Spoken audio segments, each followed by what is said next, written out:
এখন এই মাহফিলে বিএনপির লোক আছেন, আওয়ামী লীগের আছেন, জামাতের আছেন, জাতীয় পার্টির আছেন, চরমোনা আছেন, ফুরফুরা আছেন, 8 রশি আছেন, 12 রশি আছেন, 14 রশি আছেন, গোষ্ঠী সহ যত রশি সবার মতই থাকতে পারেন। সব দলগুলা প্যান্ডেলের বাইরে। আমরা এখন গোলাম জোরে। যারা আল্লাহকে স্বীকার করেন তারা বলেন গোলাম কার? ভাই আমি পাক্কা মুসাফির চেনেন তো? 48 মাইল পথের বেশি, তার মানে 77 কিলোমিটারের বেশি যারা আসে। আর কুষ্টিয়া থেকে আপনার এই মাহফিলের জায়গা প্রায় 131 কিলোমিটারের ওপরে হবে। আমার মুসাফির হতে বাকি আছে তো আর কি, এখন কয়েক কিলো নাকি। পাক্কা মুসাফির। খুশি হলে আল্লাহ খুশি হবে, আমার দোয়া কবুল হবে। দোয়ার জন্য শুধু হাত তোলা লাগবে না, মন খুশি, আল্লাহ দোয়া কবুল করে নেবে। আর আমি যদি কষ্ট পাই, আল্লাহ কষ্ট পাবে। আমি আশা করব সাতক্ষীরার মুসলমান আর যাই করুক, আলেমদেরকে কষ্ট দেওয়া লোক না। বিয়ে করেছেন, বইয়ের বাচ্চা হয় না, কোথায় থেকে কে পরামর্শ দিল? পীরের কাছে বাচ্চা চাইতে শোনেন। একটু বিবেকটার কন্যা একটু ধাক্কা দেন, বিবেকের কাছে ধাক্কা দেন। আপনার বোর বাচ্চা আল্লাহ যদি আপনার মতো একটা সুস্থ পুরুষকে দিয়ে না হওয়ায়, সেটা যদি পীরের কাছেই হতে হয়, বউ কি আর আপনার থাকে? নিচি নামার দরকার নেই। আলহামদুলিল্লাহ, বাংলাদেশের ঐতিহ্যবাহী জেলা সাতক্ষীরা জেলার কলারোয়া উপজেলা, তাই তো? কলারোয়া উপজেলার উত্তর ক্ষেত্রপাড়া যুব কমিটি কর্তৃক আয়োজিত উত্তর ক্ষেত্রপাড়া ঈদগাহ সংলগ্ন মাঠে অনুষ্ঠিতব্য 9তম বার্ষিক ঐতিহাসিক তাফসিরুল কোরআন মাহফিলের সম্মানিত মোহতারাম সুযোগ্য সভাপতি সাংবাদিক মোশাররফ হোসেন সাহেব, কালের কণ্ঠ পত্রিকা সাতক্ষীরা। আপনি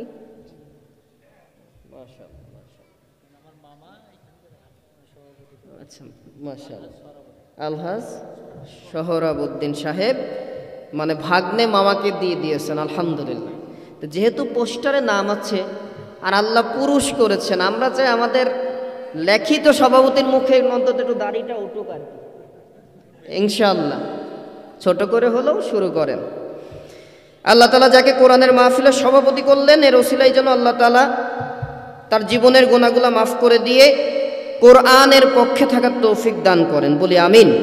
আজকের মাহফিলের সম্মানিত প্রধান অতিথি জনাব ফিরোজ আহমেদ স্বপন, সংসদ সদস্য সাতক্ষীরা 1। বিশেষ অতিথি শামসুদ্দিন আল মাসুদ বাবু, বিশিষ্ট সমাজসেবক। আরও আছেন মাস্টার আজিজুর রহমান, মাহফিল পরিচালনায় মাওলানা আলমগীর হোসাইন। আমার পরে আসবেন আমার অত্যন্ত শ্রদ্ধাভাজন ব্যক্তিত্ব, কুষ্টিয়ারি সন্তান, যদিও তিনি এখন যশোরবাসী, বিশিষ্ট ইসলামী চিন্তাবিদ মুফাসসিরে কোরআন জনাব হযরত মাওলানা হাসান আল মামুন লাল ভাই। আমার পূর্বে কথা বলেছেন অত্র মসজিদের সম্মানিত খতিব। সঙ্গীত পরিবেশন করেছেন কেশবপুরের স্বনামধন্য মুনলাইট একাডেমির শিল্পী গোষ্ঠী। আমন্ত্রিত অতিথিবৃন্দ, মঞ্চে উপবিষ্ট হাজারাত ওলামা একরাম, সামনে বসা বাবার বয়সী মুরব্বিয়ান আজম, প্রাণপ্রিয় ভালোবাসার তরুণ যুবক ভাইয়েরা, পর্দার আড়ালের মা ও বোনেরা, অতি আদরের কচি কচি সোনামণিরা, মাইকের আওয়াজ যতদূর যাচ্ছে, কোরআন থেকে কথা বলার আগে প্রত্যেকের অন্তরের দোয়া পাওয়ার আশায় আবারও দিচ্ছি সালাম। আসসালামু আলাইকুম ওয়া রাহমাতুল্লাহি ওয়া বারাকাতুহু। শুকরিয়া আদায় করছি মহান রব্বুল আলামিনের দরবারে, যিনি আমাদেরকে পবিত্র ঈদুল ফিতর, মুসলিমদের প্রধান ধর্মীয় উৎসব, দুটি ধর্মীয় উৎসবের প্রধান ধর্মীয় উৎসব ঈদুল ফিতর, তার 2 দিন পরেই মহাবিশ্বের মহাবিশ্বয়, নামটা কি? যারা কথা বলতে পারেন তারা জবাব দেন। কিতাবটার নাম কি? ভাইরা চেনেন তো কিতাবটা? বাড়িতে আছে আপনাদের? কার বাড়ি নাই দেখি তো একটু। ও যাক, তাহলে একটু জবান ছেড়ে বলেন কোরআনের নাম কি? যারা বললেন না বাদাম খাচ্ছেন না। মাসালা নেন একটা, ওয়াইজা কুরিয়াল কুরআনু ফাসতামিউ লাহু ওয়া আনসিতু লাআল্লাকুম তুরহামুন। ও বান্দা বান্দি, যাদের বিবেক বোধ আছে, পাগল যারা না, যারা অচেতন না, বিবেক সম্পন্ন মানুষ যারা যারা বোঝো ভালো মন্দ, তারা যদি কল্যাণ পেতে চাও, কোরআনের আলোচনা যেখানে হবে চুপ করে বসে যাও। নির্দেশনা কার? আর কোরআন যখন চলবে এখানে এখন কিছু মাইন্ড করবেন না। নেতৃত্ব পর্যায়ের মানুষ আসে, একটু বিবেকের দরজায় নাড়া দিয়ে কথা বলি। কোরআন তো পৃথিবীর কোনো লেখকের কিতাব না। কার লেখা? কার বাণী? তাও জোরে বললেন না আপনারা, জোরে বলেন তো কার বাণী? সন্দেহ নাই তো? তাহলে এটা যেহেতু আল্লাহর বাণী, প্রধানমন্ত্রী বলেন, রাষ্ট্রপতি বলেন, আমেরিকার প্রেসিডেন্ট বলেন, আর বিশ্ব নেতা যারাই আছে তাদের বলেন, প্রত্যেকেই গোলাম কার? তাহলে এখন কোরআন চলছে, এই জায়গা যদি এখন দুনিয়ার কোনো নেতা বা প্রধানমন্ত্রী রাষ্ট্রপতিও আছে, তাকে সম্মান দেওয়া যাবে না যদি কোরআন চলা শুরু করে। আমি বুঝাতে পেরেছি? মাইন্ড করলেন না তো? আমার কথা কি বুঝতে পেরেছেন? মানে কোরআন এমন একটা ইবাদত, এমন একটা কিতাব, এমন একটা গ্রন্থ, সরাসরি যা আছে একটাও কোনো মানুষের কথা না, এমনকি নবী রাসূলেরও কথা না। কথা কার? জোরে বলেন। তাহলে আল্লাহর কথার উপরে তো আর কারো কথা হতে পারে না। তার মানে সম্মান দিতে গেলে কোরআন যখন স্টপ হবে তারপর সম্মান দিতে পারেন, কিন্তু কোরআন চলা অবস্থায় কোনো ব্যক্তি বা কোনো হুজুর কারো সম্মান দেওয়া যাবে না।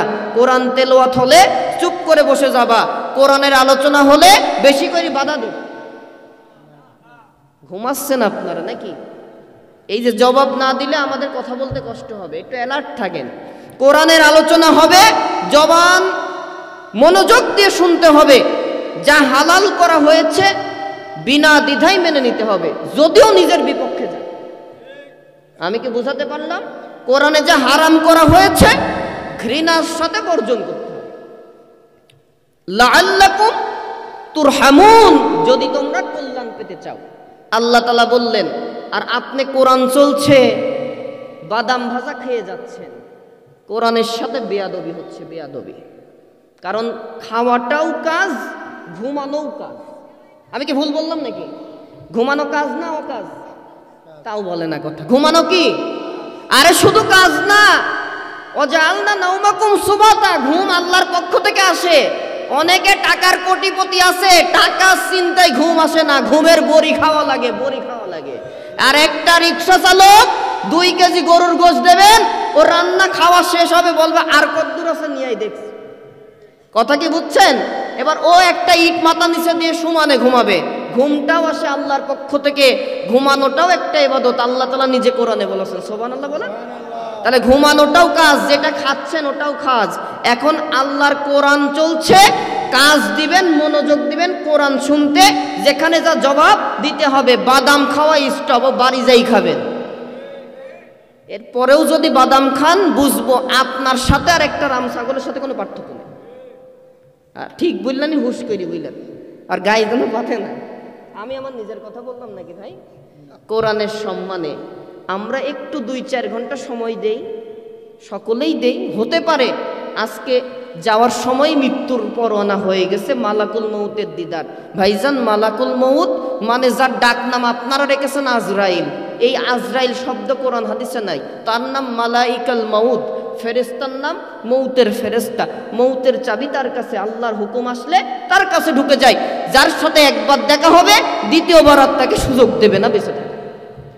আজকের পরে যদি মৃত্যু হয়ে যায়, কোরআনের মাহফিলে বসবেন, 2টা চোখের পানি, 2টা হাত তুলে আল্লাহর কাছে চাইবেন মোনাজাতে, চোখের পানি ফেলে জীবনের গুনাহ যদি মাফ নিয়ে যেতে পারেন, আর কোরআনের আলোচনা থেকে যদি কিছু আমল নিতে পারেন, আল্লাহি, আল্লাহর কসম, এই কোরআনের মাহফিল কিয়ামতের ময়দানে আল্লাহর কাছে সুপারিশ করবে, আপনাকে জান্নাতে দাখিল করে ছাড়বে। ভাই থাক, সুবহানাল্লাহ কষ্ট করে বলার দরকার নাই, ও পকেটে আটকাই রাখেন, কালকে সকালে নাস্তার পরে বললেন। আমি আরেকবার বলছি, কোরআনের মাহফিল থেকে আজকে যদি এই আলোচনা সভা, আলোচনা হচ্ছে, ওয়াজের আওয়াজ যত দূর যাচ্ছে, কোন বান্দাবান্দি যদি মনোযোগ দিয়ে আলোচনা শোনে, কোন দলীয় চিন্তা না, কোরআনে যা বলেছে তাই মানবো, দলের বিরুদ্ধে যাই যাক, দলকে তালাক দেওয়া যায়, কোরআন হাদিসকে তালাক দেওয়া যায় না। দলকে ছাড়া যায়, নবীকে ছাড়া যায় না। এই কোরআনুল কারীম আমার জীবন পরিবর্তন করতে পারে, জান্নাতে নিতে পারে। রাসূল বলেন কিয়ামতের মাঠে যদি কোরআন তোমার পক্ষে না যায় বান্দা, আমি রাসূলের সুপারিশ তোমার জন্য না।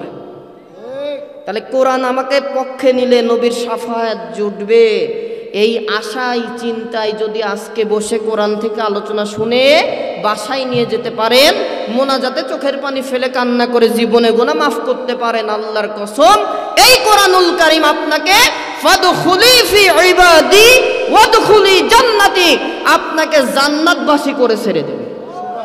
আরো জোরে সুবহানাল্লাহ। তাহলে কোরআন থেকে মনোযোগ দিয়ে আলোচনা শুনবো, রাজি তো ইনশাআল্লাহ? আল্লাহ তৌফিক দান করেন, বলেন আমিন। এই মাহফিলে আসার বসার তৌফিক যাদের দিলেন, বাজারের শয়তানের জায়গা থেকে বের করে এই ইসলামের জায়গায় যে আল্লাহ আনলেন, জীবনের গুনাহ এখন প্রত্যেকের আল্লাহ মাফ করতেছেন, সুবহানাল্লাহ বলেন। আর এখানে যদি কারো মৃত্যু হয়ে যায়, আল্লাহ তাকে কোরআনের সম্মানে জীবনের গুনাহগুলো মাফ করে জান্নাতি ওয়ালা হিসেবে কবুল করে দেবে। তাহলে যে আল্লাহ আমাকে এত সুন্দর তৌফিক দিলেন, এত ভালো সুযোগ করে দিলেন, সে আল্লাহকে শুকরিয়া আদায় দেওয়া দরকার আছে না নাই? সকলে জবান ছেড়ে আকাশ বাতাস মুখরিত করে সকল নিস্তব্ধতাকে ভঙ্গ করে আল্লাহর গোলামের স্বীকৃতি দিয়ে জবান থেকে আওয়াজ উঠছে আলহামদুলিল্লাহ। আরো একবার পড়ুন আলহামদুলিল্লাহ, পড়ুন রব্বানা লাকাল হামদ হামদান কাসীরান তাইয়িবান মুবারাকান ফি। শাহাদাত আঙ্গুলে আসমানের দিকে তুলে বলুন আল্লাহু আকবার কাবীরা সুবহানাল্লাহি আলহামদুলিল্লাহি লা ইলাহা ইল্লাল্লাহু আল্লাহু আকবার ওয়ালিল্লাহিল হামদ। দরুদ ও সালাম বর্ষিত হোক মক্কার মতি, মদিনার জ্যোতি, দুকুলের সাথে বিশ্বসভার সভাপতি, আকা ইনামদার তাজেদারে মদিনা, নবী মুহাম্মদুর রাসূলুল্লাহ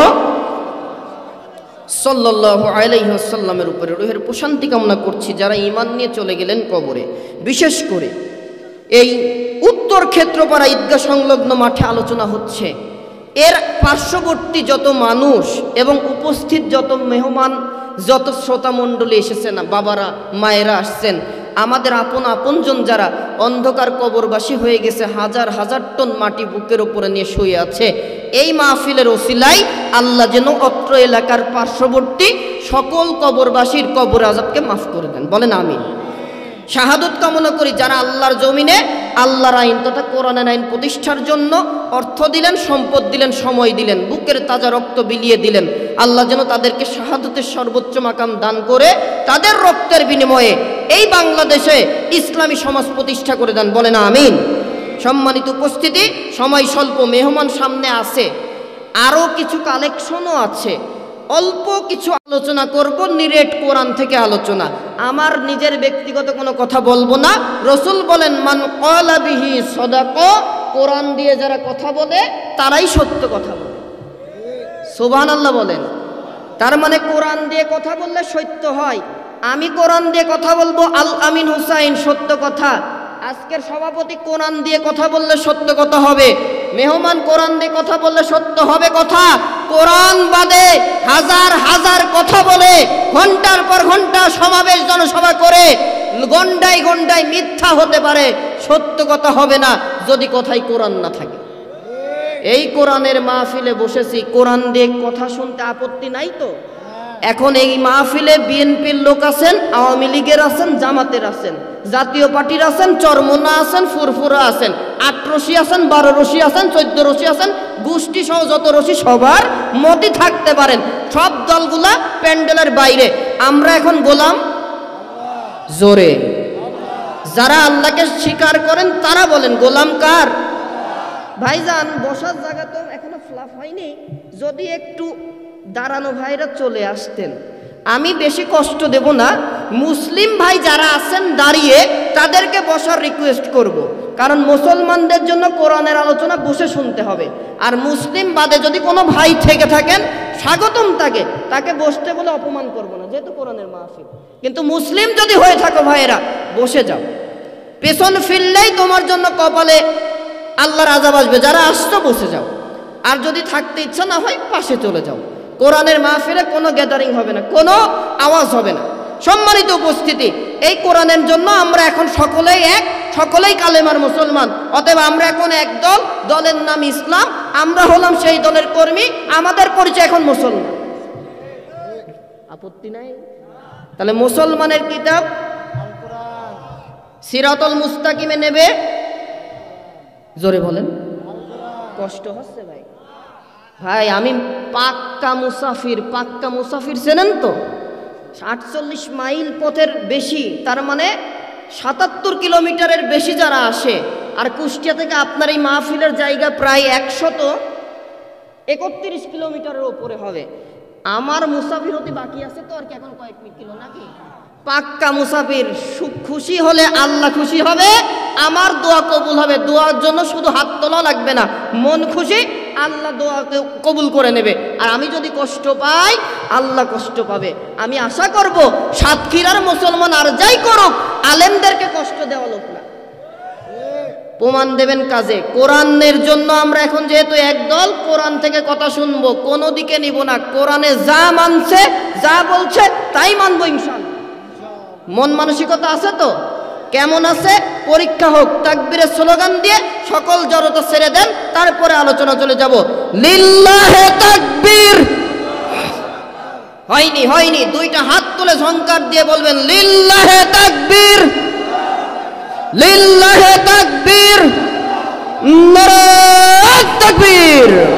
কোরআন সুন্নাহর আলো, কোরআন সুন্নাহ যেখানে, আলেম ওলামা যেখানে, সুদ ঘুষ যেখানে, হাত নাড়ান, জবান ছাড়বেন, পক্ষে যাবেন। সুদ ঘুষ যেখানে, গান বাজনা যেখানে, গান বাজনা বাজে কে? হ্যাঁ, পক্ষে নাই, গান বাজনা বাজে কে? যান বক্স উল্টাই ফেলাই দিয়ে আসেন, এটা তো আপনার উপর ফরজ কাজ। গান বাজনা যেখানে, নারে তাকবীর। সম্মানিত উপস্থিতি, আলোচনা হবে সূরা বনী ইসরাইল 23 নম্বর আয়াতে কারিমার প্রথম অংশ তেলাওয়াত করেছি। অংশটা খুবই ছোট, আল্লাহর অর্ডার আছে দুইটা। কয়টা? আল্লাহ রাব্বুল আলামিন কোরআনুল কারীমের মধ্যে 15 নম্বর পারা সূরা বনী ইসরাইলের আমার তেলাওয়াতকৃত আয়াতে কারিমা অংশের ভেতরে মহান রব্বুল আলামিন বিশ্ব মানব জাতির জন্য দুইটা কাজ করার আদেশ দিলেন, ডাইরেক্ট অর্ডার দিয়েছেন। ও বান্দা বান্দি, আল্লাহর জান্নাত পেতে গেলে আর সমাজে যদি আদর্শ সমাজপতি হিসেবে নিজেকে গড়তে চাও, আর আদর্শ সমাজ যদি পেতে চাও, শান্তির সমাজ যদি পেতে চাও, আমি মহান রব্বুল আলামিন এই আয়াতে কারিমার ভেতরে কয়েকটা গুণের দুইটা গুণ দিলাম। এই দুইটা কাজ যেই বান্দা বান্দি বাস্তবায়ন করবা, আমি আল্লাহ রব্বুল আলামিন মদিনার মতো একটা সুন্দর সমাজ উপহার দিয়া দিব। সুবহানাল্লাহ। আল্লাহ রব্বুল আলামিন বলেন, সকলে আমার সাথে জবান ছেড়ে কোরআনুল কারীম তেলাওয়াত করেন। আউযু বিল্লাহি মিনাশ শাইতানির রাজীম। বিসমিল্লাহির রাহমানির রাহিম। ওয়া ক্বাদা রাব্বুকা আল্লা তা'বুদু ইল্লা ইয়্যাহ ওয়া বিল ওয়ালিদাইনি ইহসানা। জোরে বলেন আল্লাহু আকবার।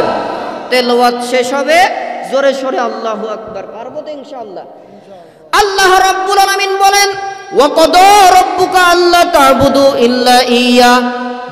দুনিয়ার মানুষ যদি দুনিয়াতে শান্তির সমাজ পেতে চাও, প্রথম কাজ, এই সমাজে যতদিন তুমি থাকবা একমাত্র ইবাদত হবে। জোরে, একমাত্র ইবাদত আল্লাহর। আমি শুধু করতে বললাম না, এই আয়াতে আল্লাহ বলছেন ওয়া ক্বাদা রাব্বুকা আল্লা তা'বুদু, ওয়া ক্বাদা রাব্বুকা আল্লা তা'বুদু ইল্লা ইয়্যাহ। তোমার পালনকর্তা আদেশ দিচ্ছেন আমি আল্লাহ ছাড়া কারো ইবাদত করা যাবে না। মাঝে মাঝে খাজা বাবার করলেও সমস্যা নেই। হ্যাঁ, সভাপতি বললেন আপনারা কি খাজা বাবার পক্ষের লোক? তাহলে বলেন আল্লাহ ছাড়া কারো কাছে মাথাটা নোয়ানো যাবে? কারো কাছে ট্রাক গরু পাঠানো তোর সমস্যা নাই, এই কাম করে আর জবাব দিচ্ছে না। যদি না দেন বসবো ওই দিককার লোক।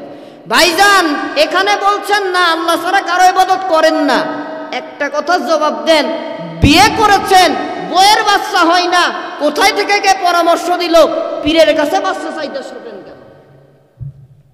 আলহামদুলিল্লাহ এই এলাকার মানুষ যায় না, আমার কুষ্টিয়া অঞ্চলে অনেক যায়। সম্মানিত উপস্থিতি, একটু বিবেকটার কর্ণে একটু ধাক্কা দেন, বিবেকের কাছে ধাক্কা দেন। আপনার বর বাচ্চা আল্লাহ যদি আপনার মতো একটা সুস্থ পুরুষকে দিয়ে না হওয়ায়, সেটা যদি পীরের কাছে হতে হয়, বউ কি আর আপনার থাকে? নিচি নামার দরকার নাই। কথা বুঝতে পেরেছেন ভাই? তাহলে আল্লাহ আপনাকে যদি বাচ্চা না দিয়ে খুশি করেন, আল্লাহ যদি খুশি থাকেন, আপনাকে এই সিদ্ধান্তেই খুশি থাকতে হবে, এটি ইবাদত। কথা কি বোঝাতে পারলাম? তার মানে প্রথম আদেশ আল্লাহর, তোমার মনিব আল্লাহ ছাড়া কারো ইবাদত করা। দ্বিতীয় আদেশ ওয়াবিল ওয়ালিদাইনি ইহসানা, যারা আল্লাহর ইবাদত করবে, আল্লাহর ইবাদত করা ফরজ করেছি, সাথে সাথে তারা তাদের মা বাবার খেদমত করবে। সুবহানাল্লাহ বলেন। মা বাবার ইবাদত না, মা বাবার খেদমত করাকে আমি আল্লাহ ফরজ করেছি। এই হচ্ছে আমার আয়াতে কারিমার শাব্দিক অর্থ। এই নিয়ে কিছু কথা বলি যতটুকু পারা যায়। আসলে সব তো সম্ভব না শেষ করার, কারণ কোরআনে আল্লাহ বলেছেন আমার কথা বলে কেউ দুনিয়াতে শেষ করতে পারবে না। দলিল কোরআনুল কারিমের সূরা কাহাফের 109 নম্বর আয়াতে কারিমা নাজিল করে আল্লাহ কত সুন্দর করে বলে দিলেন। আল্লাহ রাব্বুল আলামিন কোরআনুল কারিমের মধ্যে বড়ই চমৎকার করে সূরা কাহাফের 109 নম্বর আয়াতে কারিমা নাজিল করে দিয়ে বললেন, قُلْ لَوْ كَانَ الْبَحْرُ مِدَادًا لِكَلِمَاتِ رَبِّي لَنَفِدَ الْبَحْرُ قَبْلَ أَنْ تَنْفَدَ كَلِمَاتُ رَبِّي وَلَوْ جِئْنَا بِمِثْلِهِ مَدَدًا। আল্লাহু আকবার।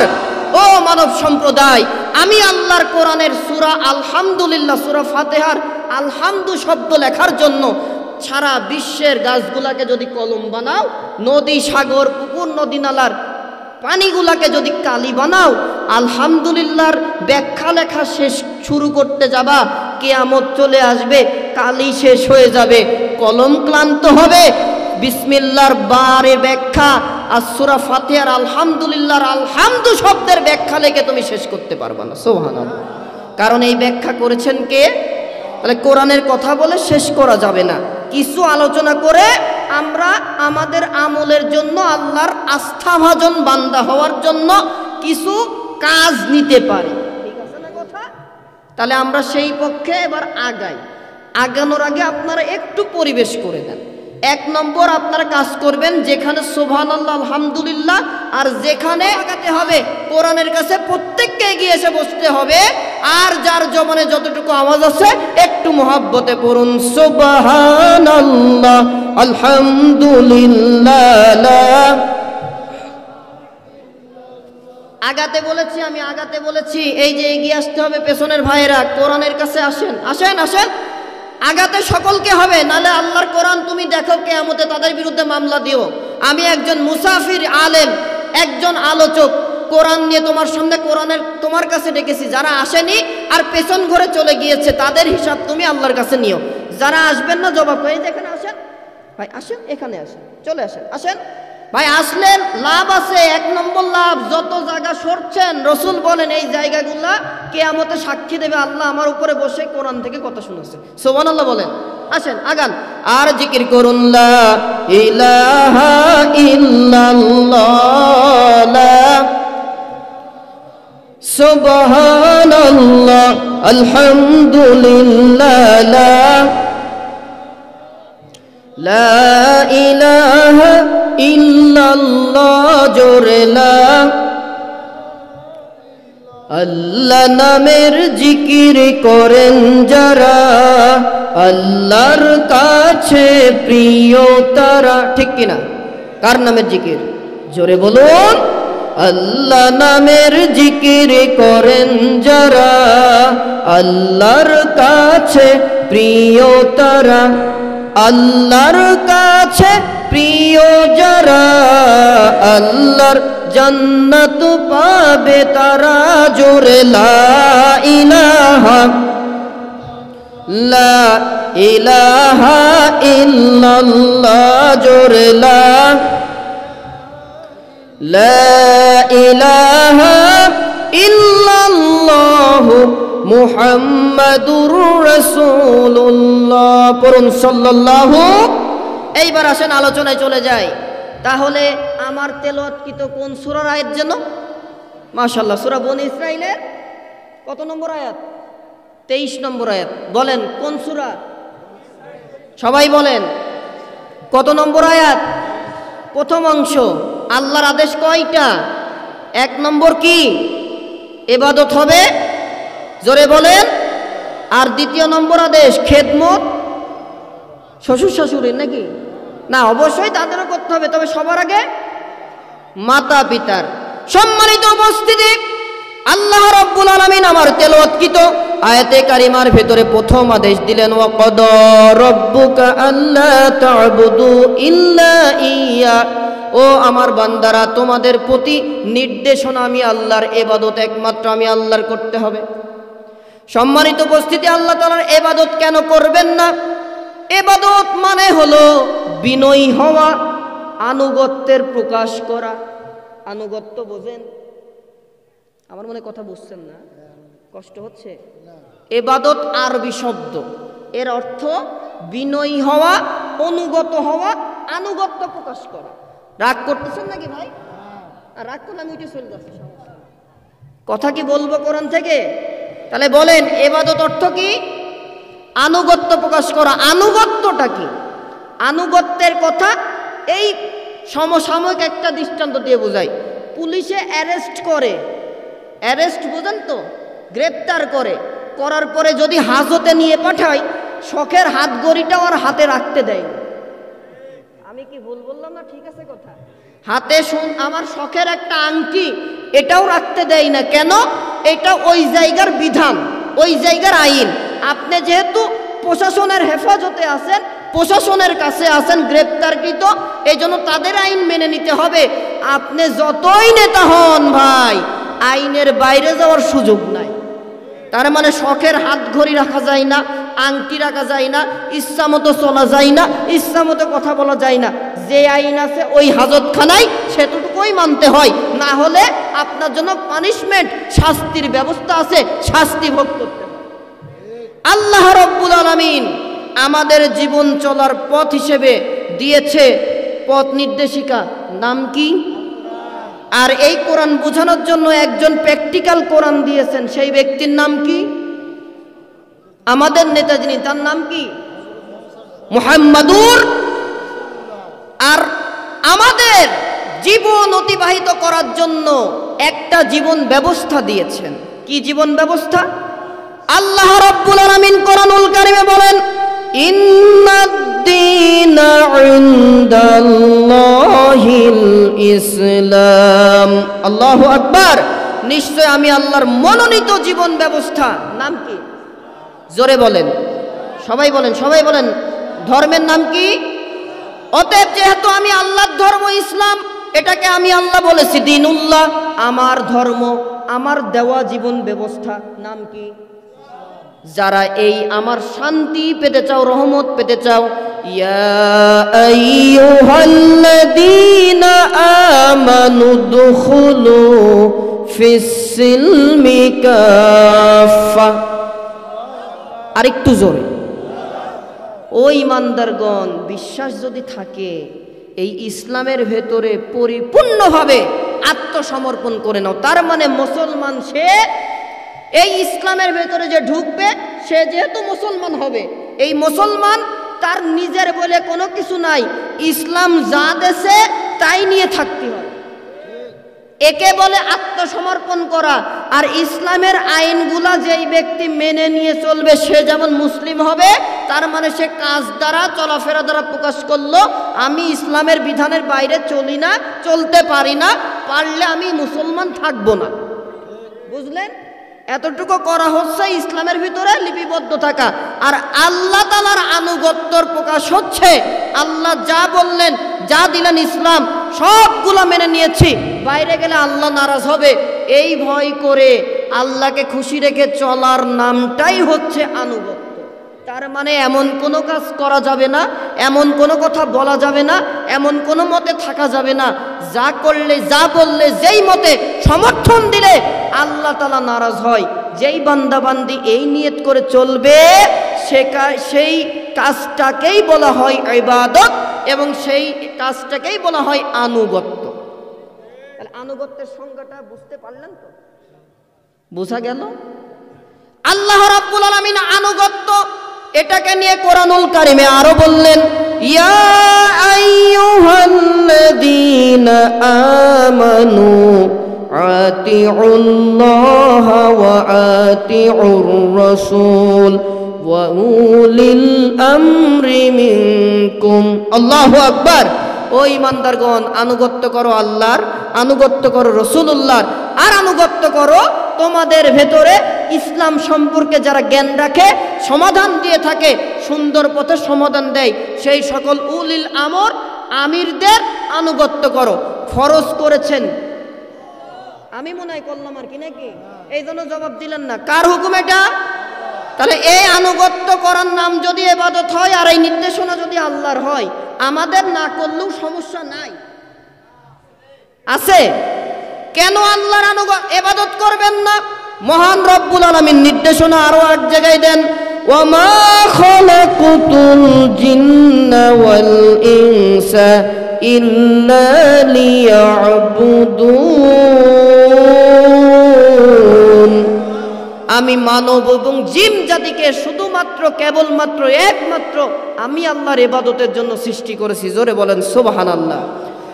সম্মানিত উপস্থিতি, কেন আল্লাহর ইবাদত করবেন না? মহান রব্বুল আলামিন আমাদেরকে তার কত নাজ নেয়ামত দিয়ে বাঁচালেন, তার ইবাদত এবং তার হুকুমগুলা কেন মানতে বললেন, জোর দিলেন? আল্লাহ তাআলা একমাত্র আমাদের ইবাদত পাওয়ার যোগ্যতা রাখেন। এই যোগ্যতা এবং এই অধিকার শুধুমাত্র আল্লাহরই আছে। কারণ মা বাবার বিশেষ মিলনের মাধ্যমে আমার মতো এক একটা আল আমিন হুসাইন, আজকের মেহমানের মতো এক একজন মাস্টার আজিজুর রহমান, তারপরে শামসুদ্দিন আল মাসুদ, ফিরোজ আহমেদ স্বপন ইত্যাদি ব্যক্তির মতো কত মানুষ এসেছে। এই আসার মাধ্যমটা আল্লাহ দিয়েছেন মা বাবার বিশেষ মিলনের মাধ্যম। চিকিৎসা বিজ্ঞান বলে মা বাবা যখন সন্তান নেওয়ার উদ্দেশ্যে মিলিত হয়ে যায়, শুধু সন্তান নেওয়া না, মা বাবার মিলনের সময় সন্তান দানের জন্য বাবার যেই শুক্রাণু থাকে, এই শুক্রাণুর ভেতরে যদি 20 কোটির নিচে প্রাণ থাকে তাহলে ওই শুক্রাণুতে বাচ্চা হয় না। তার মানে মেয়েদের বাচ্চা না হওয়া, শুধু মেয়েরা বন্ধ্যা হয়, এটা শুধু মেয়েদের সমস্যা না, বাচ্চা না হওয়া পুরুষেরও সমস্যা। কথা কি বুঝলেন? চিকিৎসা বিজ্ঞান প্রমাণ করছে। যদি ভুল হয় আপনারা বললেন, শিক্ষিত সমাজ। চিকিৎসা বিজ্ঞানের রিপোর্ট, 20 কোটি শুক্রাণুর নিচে যদি পুরুষের বীর্যের ভেতরে শুক্রাণু যাকে বলা হয়, এর ভেতরে যদি প্রাণ থাকে 20 কোটির নিচে, তাহলে ওইটাতে আর কোনো বাচ্চা হবে না। তার মানে 20 কোটির উপরে যেই শুক্রাণুতে প্রাণ থাকে ওইটাতেই বাচ্চা ধরে। সুবহানাল্লাহ বলেন, আরো জোরে, আরো জোরে। আর চিকিৎসা বিজ্ঞান বলছে এক একটা পুরুষের সিমেন্টের ভেতরে, এই শুক্রাণুর ভেতরে 20 কোটির উপরে প্রাণ। মায়ের ডিম্বাণুর ভেতরে যেতে যেতে যেতে যেতে আল্লাহ তাআলা সবগুলোকে মেরে দেয়, একটা দুইটা তিনটা বা সর্বোচ্চ 4টাকে স্থান দেয়। তার কারণে একটা বা দুইটাতেই আল্লাহ তাআলা জীবন দান করেন, আর 1-2টা বাদে যত প্রাণ ছিল আল্লাহ তাআলা সবগুলোকে মেরে ফেলে দেয়। আল্লাহ তাআলা ইচ্ছা করলে আমার মতো আলামিনকেও ওই জায়গায় মেরে ডাস্টবিনে ফেলাতে পারতেন। কথা কন, কথা কন, কথা কন, ঠিক কিনা? আপনারা আব্দুর রহিম, আব্দুল করিম, ওসমান গনি যারা আছেন, আল্লাহ যদি ইচ্ছা করত মায়ের পেটে যাওয়ার আগে আপনার যে জীবনটা যেখানে ছিল মেরে ফেলার অধিকার আল্লাহ ছিল না? ছিল। তাহলে অধিকারটা, ক্ষমতাটা কার কাছে? সন্দেহ নাই তো ভাই? আল্লাহ রাব্বুল আলামিন কেন ইবাদত তার করতে হবে, কেন তার আনুগত্য করতে হবে, এটা বোঝানোর জন্য তাফসীর মাহফিলের আজকের আলোচনা। বুঝেন ভালো করে, ধারাবাহিকভাবে আগাচ্ছে। এক নম্বর, আল্লাহ তাআলা আমাকে নিয়ামত দান করেছেন। মায়ের পেটে যখন বাবার শুক্রাণুটা প্রবেশ করছে, 20 কোটির ওপরে প্রাণ ছিল যেখানে, সবগুলোকে আল্লাহ নিষ্ক্রিয় করে দিলেন, মেরে ফেলে দিলেন, ডাস্টবিনে দিলেন। আমার মতো একটা আলামিনকে আল্লাহ দয়া করে ভালোবেসে দুনিয়াতে পাঠালেন। সুবহানাল্লাহ, সুবহানাল্লাহ।